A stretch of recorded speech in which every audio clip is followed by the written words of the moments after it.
एक छोटी सी नेकी कैसे जिंदगी बदल सकती है, जानने के लिए ये कहानी जरूर सुने। एक मर्तबा का जिक्र है कि एक नेक दिल ताजिर का एक गुलाम था जो निहायत ईमानदार और मेहनती था। एक दिन ताजिर ने गुलाम को रकम देकर बाजार भेजा ताकि वो कुछ सामान खरीद ले।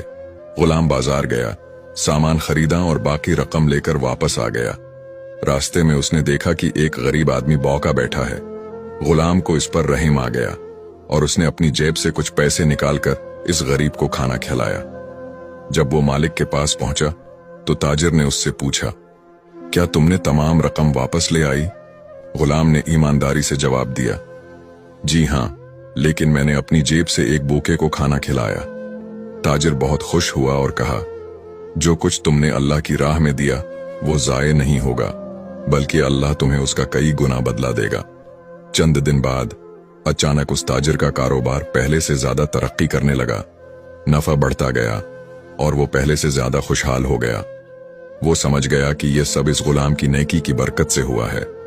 नतीजा, अल्लाह की राह में दिया हुआ कभी जाये नहीं जाता। जो दूसरों की मदद करता है, अल्लाह उसे दुनिया और आखिरत में बेहतरीन बदला अता फरमाता है।